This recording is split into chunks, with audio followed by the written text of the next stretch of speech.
Bonjour à tous, vous écoutez aujourd'hui un podcast de la boîte à maman, une belle initiative co-créée par moi, Aurélie. Et moi, Laetitia, pour vous aider à bien vivre votre grossesse, votre maternité et vous accompagner dans vos premiers pas de parents. Grossesse, Conseils, Ensemble. maternité, astuces. parentalité. La boîte à maman. Bonjour et bienvenue sur notre nouveau podcast, l'acquisition de la propreté. N'oublions pas que c'est quelque chose de naturel. Attention, il est important de se rappeler que c'est une acquisition et pas un apprentissage. C'est un besoin physiologique et pas une envie. Exactement, l'enfant doit pouvoir être attentif à ses sensations internes, savoir les analyser et donc savoir et décider quand il lui est nécessaire d'aller aux toilettes et pas seulement quand l'adulte le lui dit. Tout simplement, la première question, c'est comment commencer? J'ai envie de vous répondre quand il est prêt.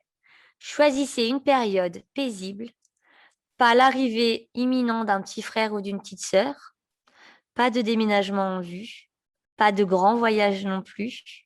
Par expérience, pas plus l'été que l'hiver. C'est quand vous le sentez et quand vous pouvez. C'est vrai, on va commencer aussi par rappeler qu'il y a différentes étapes de maturité de l'enfant qui vont permettre aussi de pouvoir dire oui ou non, il est prêt. Donc d'abord, il y a la maturité physiologique. Donc là, c'est tout ce qui est au niveau neuromusculaire. Donc on va pouvoir observer qu'il court, qu'il monte des marches, qu'il shoot dans un ballon. Enfin, on va voir que sa motricité, elle est développée. Et donc ça veut dire que l'enfant a une maîtrise de ses sphincters. Donc les sphincters, pour rappel, ce sont les muscles qui permettent d'ouvrir et de fermer la vessie et l'anus, donc de contenir l'urine et les selles, ou non d'ailleurs. Et ensuite, il y a un deuxième facteur, c'est la maturité intellectuelle. C'est-à-dire qu'il faut que l'enfant il ait la capacité à comprendre ce qui va aller dans le pot. Il va avoir la capacité à dire qu'il a envie de faire pipi ou caca. Voilà.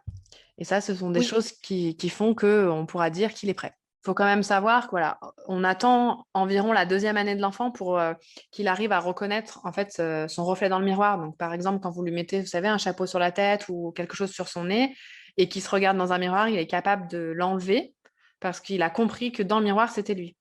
Et à ce stade de développement, finalement, les enfants, quand ils perdent des matières, donc quand ils font une selle, souvent d'ailleurs c'est plutôt la selle que l'urine, et quand ils perdent une matière, pour eux c'est aussi stressant que de perdre une main ou un pied. C'est une partie de oui, leur corps qu'ils perdent. Parfois, il y a des enfants qui sont propres jeunes, enfin qui ont l'envie d'être propres jeunes et qui ont la maturité physique, physiologique pour être propres, et ils n'ont pas la maturité psychologique, intellectuelle pour pouvoir aller à la propreté parce que bah, ils sont encore dans cette angoisse de se dire ah mon Dieu, mais si je fais une selle, je perds un morceau de moi-même, c'est pas possible.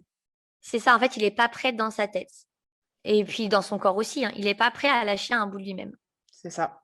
Donc c'est là où c'est important parce qu'il faut qu'il comprenne que son corps, au final, c'est un contenant, que la selle, ben, c'est la nourriture que l'on n'a pas utilisée pour faire fonctionner son corps.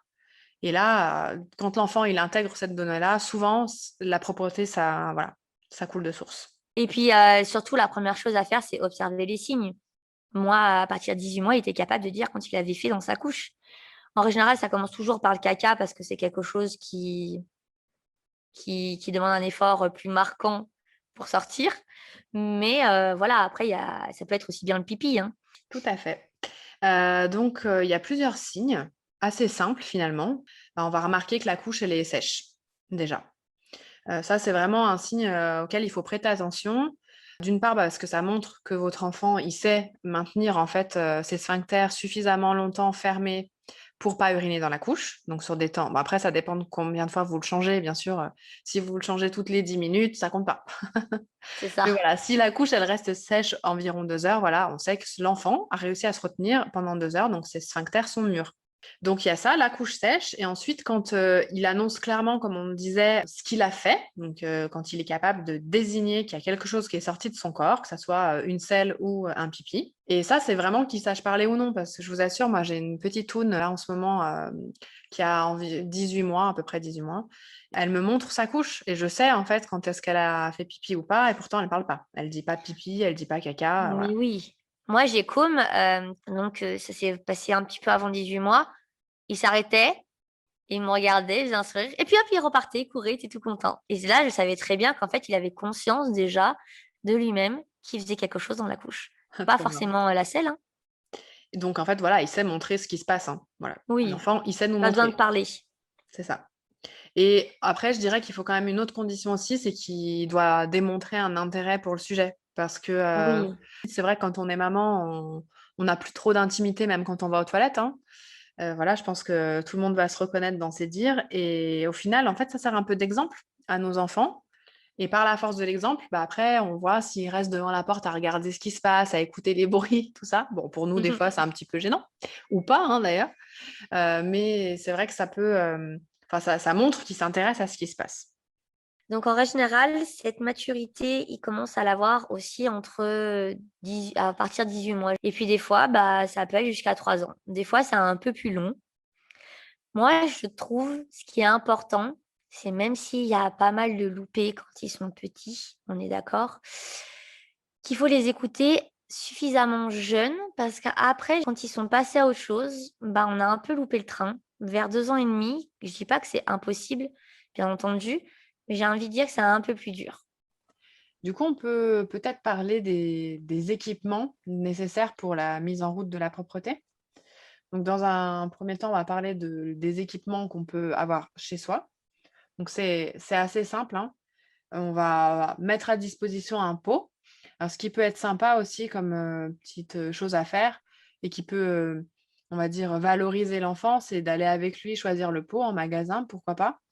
Et surtout, c'est vrai que bon, ça peut aussi avoir son importance pour un détail pour les garçons. C'est qu'il y a, enfin, moi, je vois souvent, j'ai dû Oui, changer de pot au tout début quand j'ai commencé mon activité. J'ai changé de pot parce que j'avais un pot pour ma fille.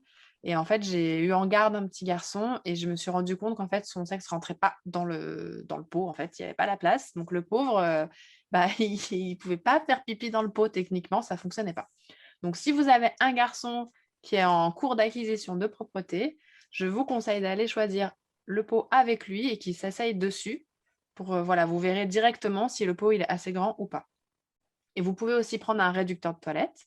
Donc moi, j'en ai un qui est sympa avec une marche et 2 poignées sur les côtés. Donc ça fait vraiment, enfin, c'est facile. L'enfant, il est autonome, il grimpe, il se retourne, il s'assoit et voilà, on n'en parle plus. mon fils de 22 mois l'utilise et il n'a pas de problème pour le mettre sur le toilette, pour vous dire que les enfants peuvent être totalement autonomes avec ce genre d'accessoires. Peu importe, on va dire, l'outil que vous utilisez, il faudra le mettre dans un endroit, un environnement propice, à faire ses besoins.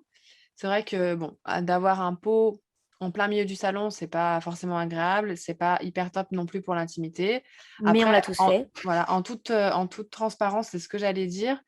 Moi, j'ai encore un pot chez moi dans mon salon, mais en fait, il est vraiment, camouflé dans un coin. C'est-à-dire que, ben, si on le sait pas, on le voit pas.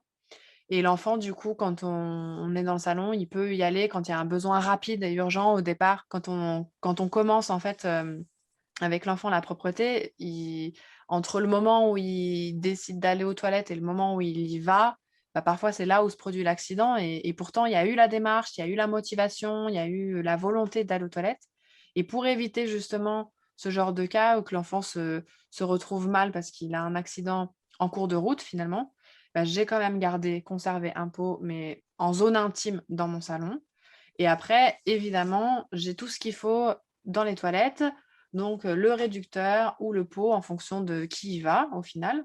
Ce que nous, on a fait, c'est qu'on a décoré, enfin, en fait, à chaque fois que j'ai un enfant en garde qui commence la propreté, la démarche de propreté, et ben il va mettre ses petites décorations à lui dans les toilettes. Donc nous, bah, c'est des gommettes, voilà.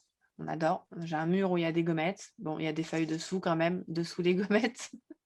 Donc j'ai plutôt un mur de feuilles rempli de gommettes. Et ça marche bien, ça marche vraiment bien. Oui, et puis certains diront qu'il vaut mieux avoir, quand ça marche bien avec un pot, avoir le même accessoire chez la nounou et tout. Alors moi, j'ai envie de vous dire, je suis pas du tout d'accord avec ça. Moi, je dis plus l'enfant voit de matériel différent, plus ça sera facile parce que à la crèche, on peut pas leur par exemple, je vous parle de la crèche, mais on peut pas imposer un pot.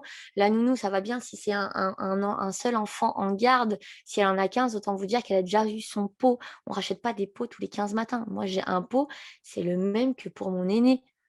Pareil, j'ai un exemple, à la campagne, ma belle-mère a vraiment plein de pots, aussi bien des pots, j'ai envie de dire, à petite fille et des pots à garçon.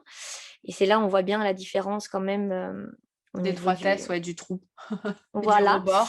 Et donc mon fils, je peux vous garantir qu'il aura fait pipi dans l'un, mais avant de faire pipi dans l'un, il les aura tous essayés et au fur et à mesure du week-end, il les aura tous faits. Donc autant vous dire que vos enfants sont capables de faire pipi dans plein de pots, dans plein de réhausseurs. Je pense qu'il ne faut pas faire une fixette vraiment sur un pot, à Bah, mon sens. ouais, disons que on peut aussi être hyper surpris de constater que son enfant s'adapte finalement à n'importe quelle Mais oui, toilette, n'importe quel endroit. Et au contraire, je te rejoins là-dessus. J'ai eu des cas où justement, pour ma première, j'étais plutôt partie là-dessus en me disant, trouver un environnement qui lui convient pour qu'elle puisse faire ses besoins et je vais le reproduire de partout, cet environnement. Et au final, je me rends compte, par rapport à mon second, où là, j'ai pas fait attention parce que prise par les choses, parce que c'est un deuxième, voilà, faut être honnête aussi. Un oui, deuxième, on fait pas la même chose qu'avec un premier, parce qu'on n'a pas la même disponibilité, tout simplement.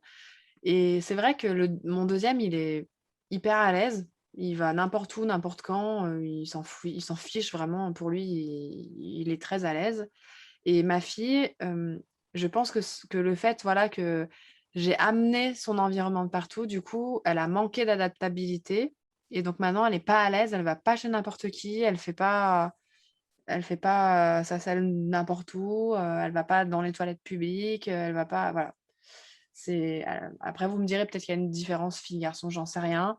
Mais en tout cas, je vois que moi, par rapport à la mise en place, du cadre pour favoriser la propreté, j'ai pas fait la même chose et voilà, les résultats du coup sont différents en positif et en négatif. Ouais. oui.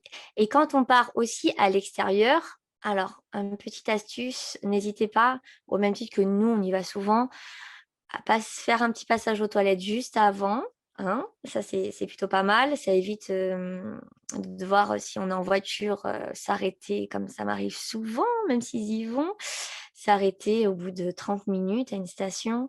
Voilà, pensez bien à proposer à votre enfant d'aller aux toilettes avant, il fait ou il fait pas. Ensuite, moi, ce que j'avais tendance à faire quand on a eu des enfants jeunes, donc du coup, tous les copains n'avaient pas forcément de pot, de réducteur de toilette, même Oui, ils pas n'avaient du pas tout. d'enfants en fait. Vous Bah, ils étiez avaient les pas d'enfants, premiers. donc voilà. Donc franchement, sans complexe, vous prenez le pot de votre enfant, très tout simplement. Ou même, ne serait-ce qu'une lunette, sans le marche-pied incorporé, qu'on glisse sous la cuvette et ça marche vraiment très bien. Moi, ça, ce genre d'accessoire, il me suit en vacances en règle générale. Parce que prendre le pot, c'est un peu encombrant étant donné que nous sommes nombreux dans la voiture, mais prendre le réhausseur, c'est aussi encombrant, tandis que prendre juste cette lunette qu'on cale sous l'abattant, c'est franchement ça va super bien. Donc, bien entendu, on privilégie les vêtements comment? Faciles à retirer, messieurs, dames. Et des sous-vêtements en tissu. Bon, slip au caleçon, culotte ou shorty, vous faites comme vous voulez. C'est à votre guise, il n'y a pas d'école là-dessus. Avant, je sais qu'on m'avait dit, oui, mais attention, pour les petits garçons, il est privilégié les slips, il faut que ça la tienne les bourses. Honnêtement, mes caleçons, depuis qu'ils sont tout petits, n'ont jamais porté de slip, portent que des caleçons. Ça maintient quand même le paquet et tout va très bien. Moi, voilà, pourquoi j'ai tendance à mettre tout de suite des slips en coton. Il faut que l'enfant ait vraiment cette sensation de mouiller quand il y a un oubli. Ne serait-ce même que la petite goutte. Cette petite goutte-là, ils vont la ressentir, ils vont se dire: «Oh, là, j'ai envie». Et vous verrez, en général, il va vous le dire. Et souvent, quand vous allez défaire le pantalon et baisser le caleçon, vous allez voir, ou la culotte, vous allez voir qu'il y a une petite goutte. Et ça veut dire que l'enfant a commencé à prendre conscience que voilà, là, il n'a plus de couche et là, il a envie. Et voilà, c'est pas très grave. N'oubliez pas qu'il faut pas disputer votre enfant. Il faut justement l'encourager, dire: «Ah bah, c'est bien, tu t'en es rendu compte, mais viens vite, on change de caleçon». Ce n'est pas agréable d'être comme ça. Alors merci à tous de votre attention pour cette première partie du podcast sur la propreté. Si vous avez aimé ce podcast et que vous voulez nous aider, un petit like sur notre page Facebook et Instagram, la boîte à maman avec un S, ou laissez un commentaire sous ce podcast pour partager votre expérience et nous Oui. encourager. Tout à fait, et on sera ravis de vous lire et de vous répondre. Alors à très vite pour la deuxième partie du podcast sur la propreté.